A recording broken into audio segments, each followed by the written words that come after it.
Good morning on this July the 14th.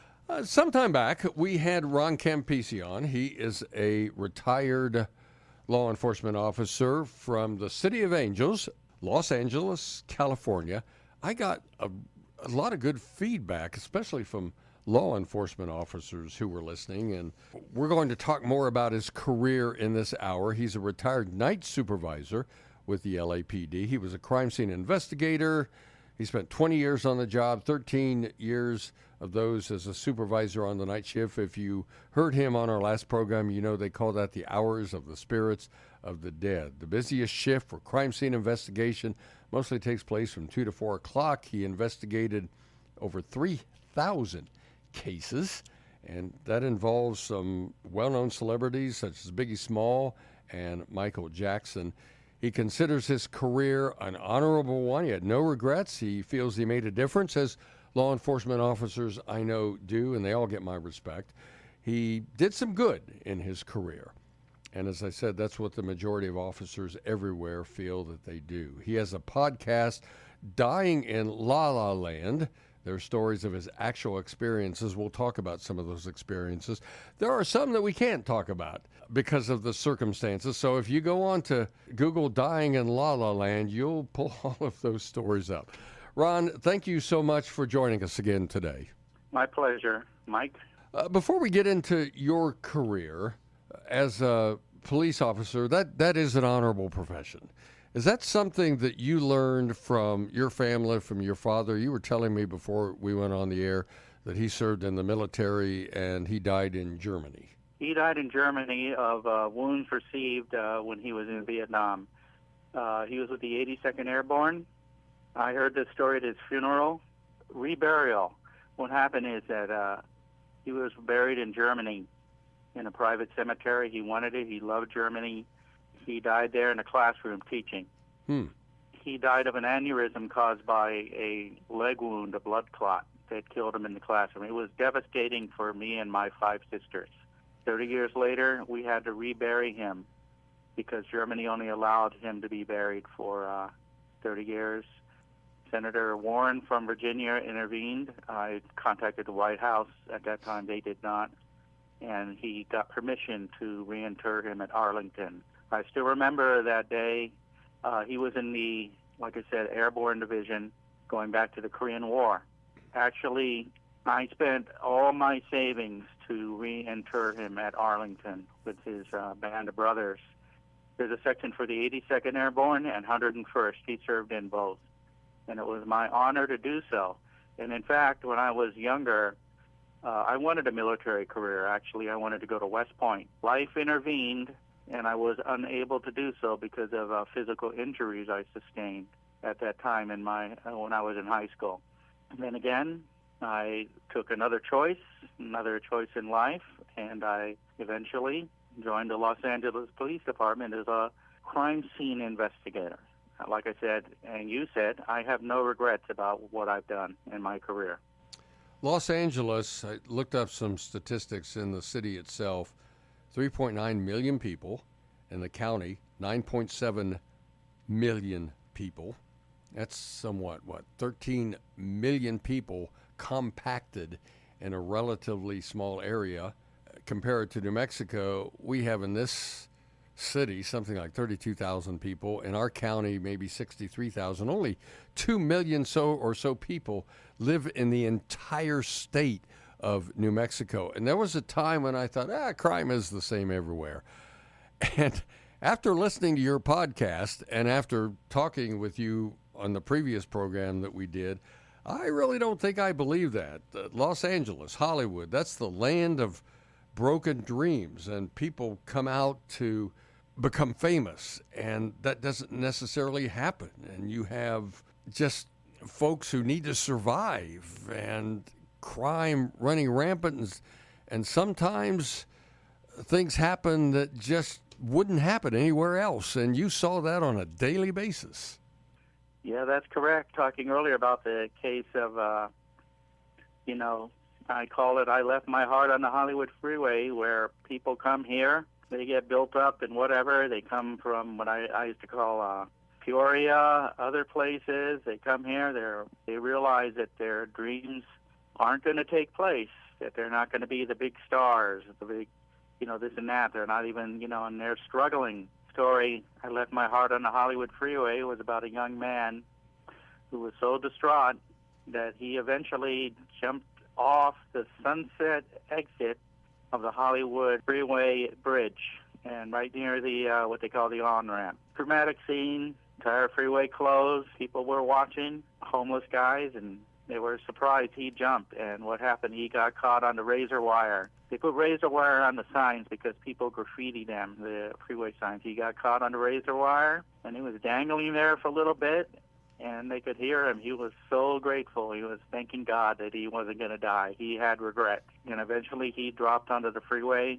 He actually fell right on his feet, standing up. They were watching this.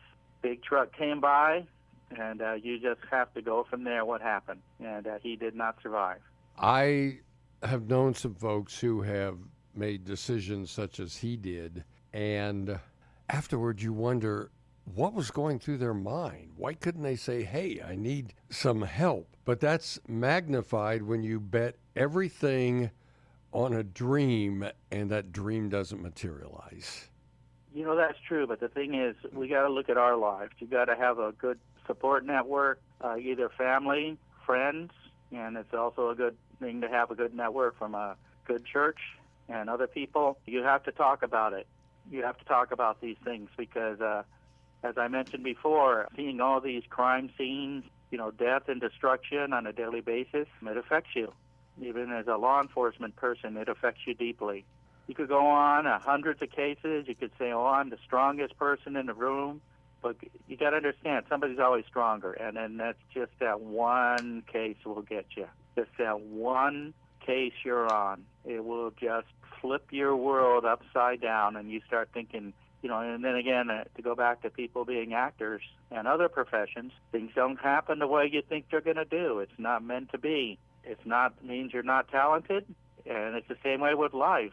You want to go in a certain career, you want to do something, but then again, sometimes the career you choose, it really starts to affect you deeply. So you're going to have a safety network. You can talk to people. And if you don't have that, they've got other ways to intervene. You have some other stories. First of all, tell us specifically where listeners can find your podcast.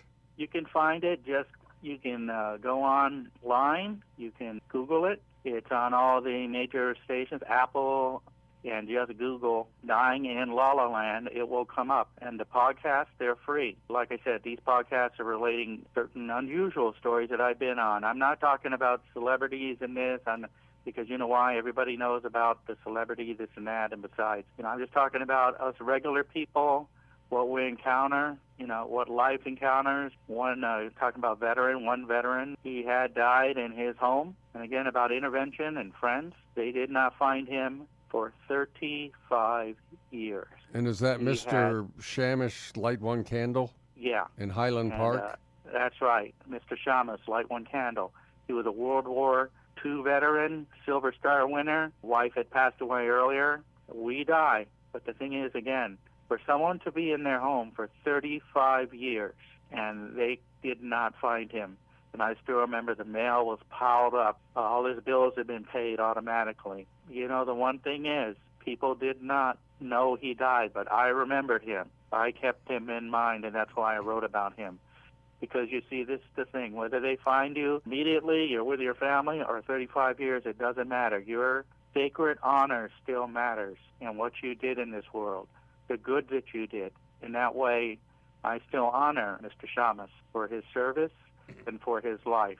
There's something wrong with the society, and I don't know where you point the finger. Is it because of the movies that have cropped up that are so violent, video games that violence seems normal within the context of what the plot is of that game, if it's a military game, if it's an apocalyptic game, whatever the reason, there is something wrong with the society that is so desensitized that you look at mail piling up.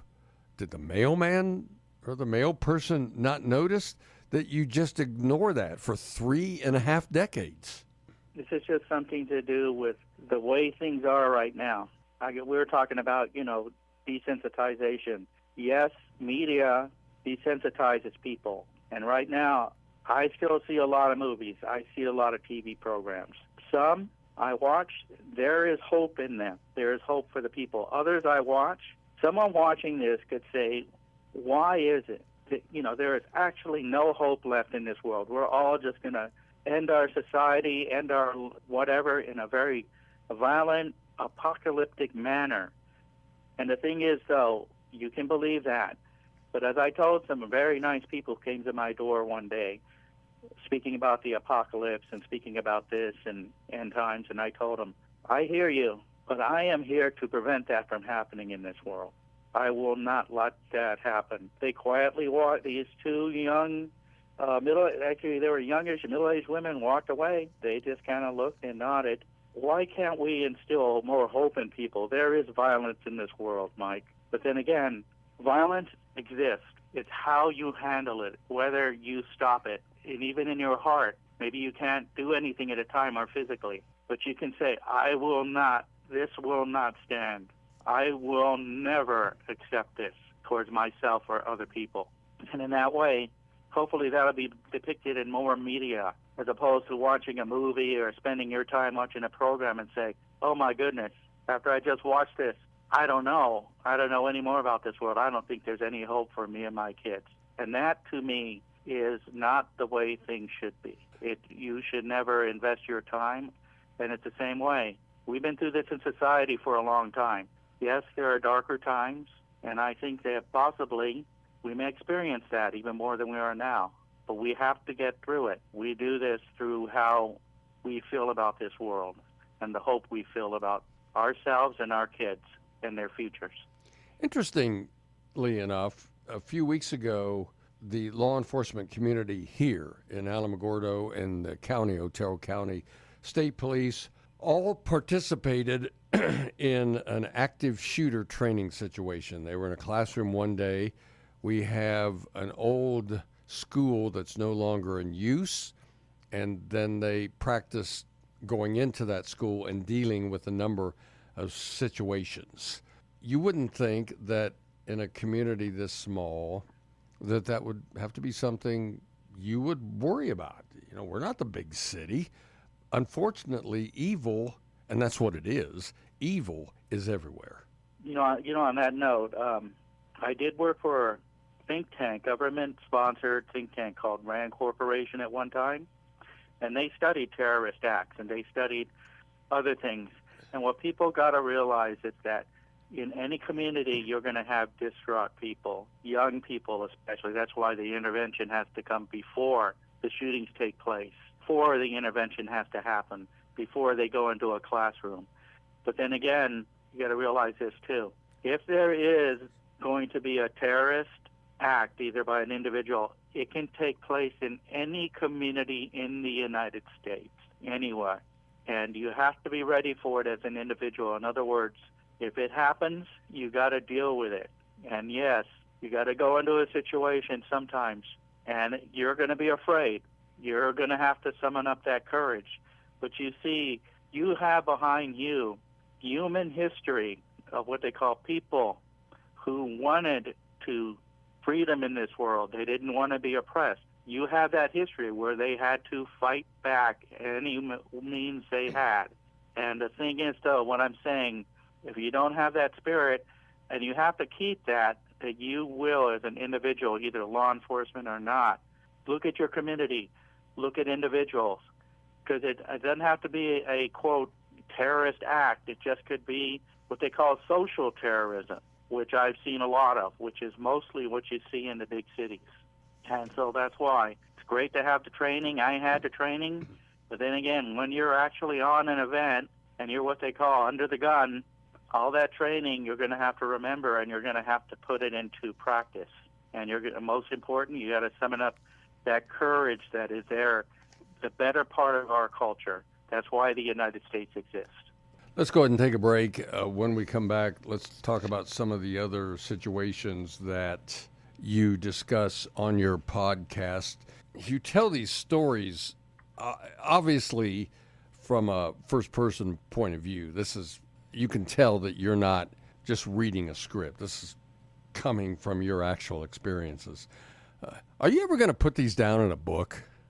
Eventually they're going to be a book, but what I'm trying to do right now, really trying hard to make this what they call some type of TV streaming series. And yes, they are going to be in a book, and they're going to be also with some other experiences I have in life since I was a young man. Yes, they will. They're eventually going to be in a book. That's why I'm not only a speaker, I'm a writer. So you can look forward to that, Mike. You'll be able to read them someday. You ever hear from any of your fellow officers? I just heard from them last week. We had a lunch, and one of them is still on the job. The other one's retired. He spent, I think, 16 years on the evening shift and night shift with me. And the other one, he said there's big changes going on there where he is. He's still going on the street to crime scenes and, helping the investigations. And I was just encouraging him. I go, don't let this get to you. Just, don't get involved in the politics on the job. I said, just keep going. And I go, no matter what changes happen there, I go, you're going to be needed. You're doing a vital job. In other words, I'm still trying to encourage him to go on. Sure. And they have the same difficulties I had. They have the same worries, especially the ones still on the job. And I go, it's always going to be that way to an extent. I go, and I told him, anytime you want to call me and talk about anything that's bothering you, just call. My guest today is Ron Campisi. We are talking about some of the experiences he had over a 20-year career with the Los Angeles Police Department. And Ron, in preparation for this program, I went back and listened to all of the podcasts that you have available. And what really strikes me is some of the most saddest incidences in life are those who have, we mentioned one already, have died alone in a big city with millions of people.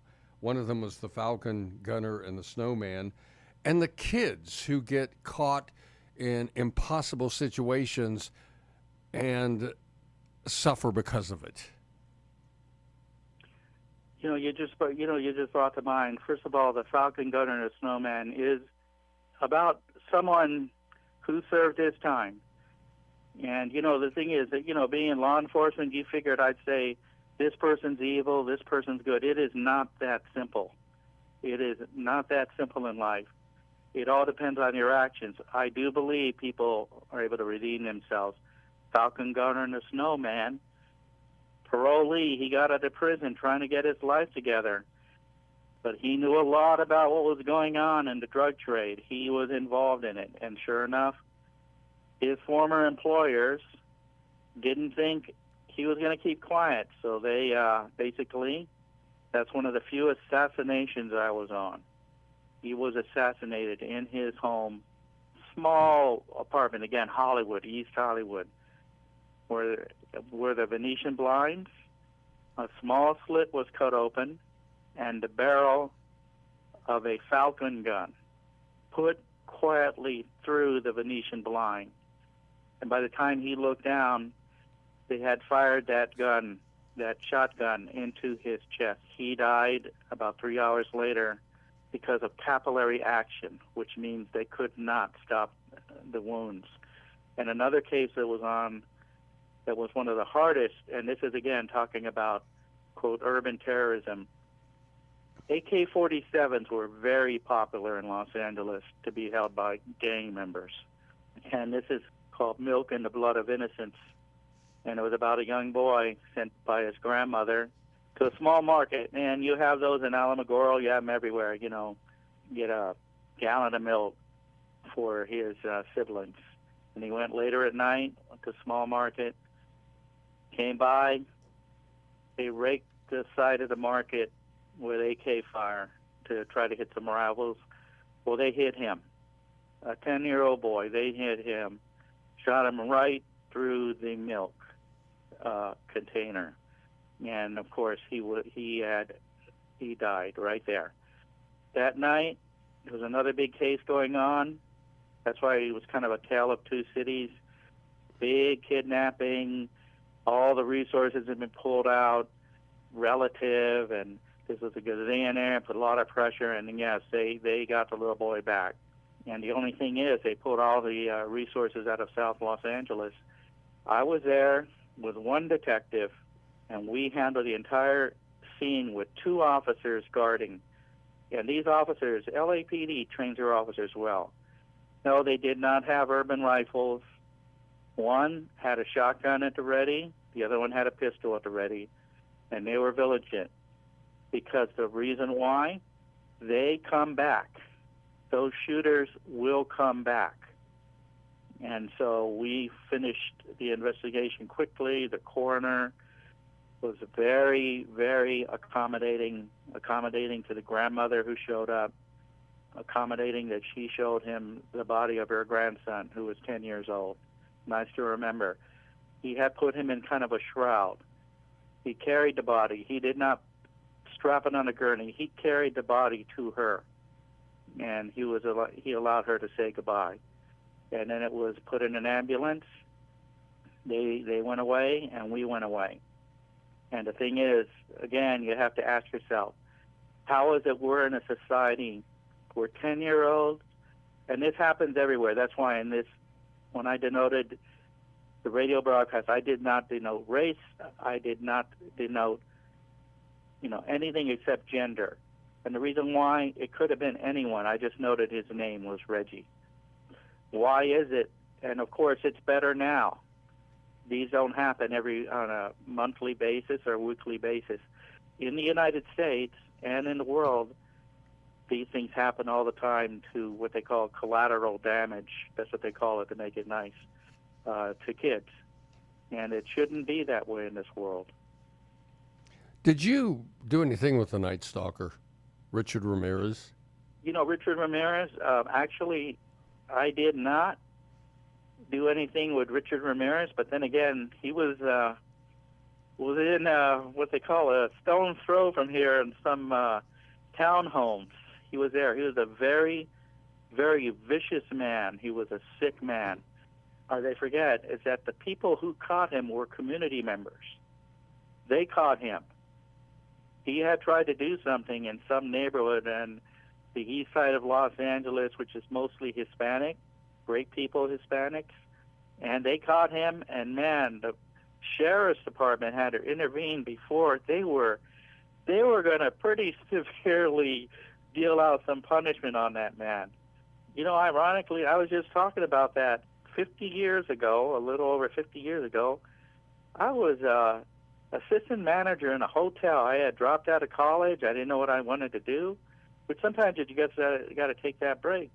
And I wound up as the assistant manager of a hotel at 4th and Main Street, which is considered near Skid Row, at the Hotel Barclay, 158 rooms. I was 19 years old.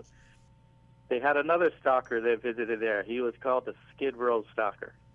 People trusted me because I was the assistant manager, again, a night manager. I told them, when anything happens, you just come up and tell me. I'll get appropriate. And sure enough, when I was there were about 3 or 4 murders in the hotel, which is actually 9 months. That was actually a pretty good record for the hotels on Main Street down there. It was a Skid Row stalker who had visited there. And so that's the one I'm familiar with. I only asked that because I moved to Los Angeles in April of 1984, and I found a room, a very small room, in a 5-plex on Descanso, right off of Sunset Boulevard. Mm-hmm. And then I got to reading the LA Times, and Richard Ramirez had just killed somebody in that area. So yeah, he got around, didn't he? We were pretty vigilant. It's nothing like crime going on to bring neighbors you've never met before together. And exactly. But that kind of thing, something like that will bring you together the same way people go to funerals or events, sometimes sad events, and that's the only time they see relatives. You know that? Yeah, sadly. And the thing is, though, about, but that's life. That's the way things are.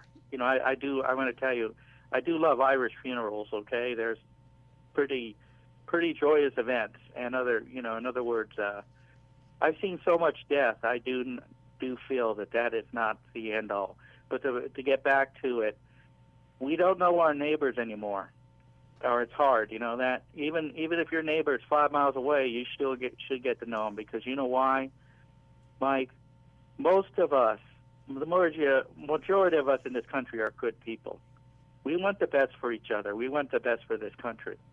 I'm not going to get in any politics, but we don't want to go to war with any country unnecessarily. We want prosperity for people. We want people to be well. But then again, you look at it, there are others who don't feel that way. And I've met them. I've met people who I've looked into their eyes, and I said, man, if anything is evil, this person is imbued with it. They are imbued with evil and darkness. Richard Ramirez brought people together. Same thing with when they had the L.A. riots here, public disturbance. This is the one in 92. The King riots? A lot of people, the King riots. We'll call them the Rodney King riots. People came together. They came together to protect their neighborhoods. And I still remember my sister. At that time, I was more of a gun enthusiast. She was pregnant.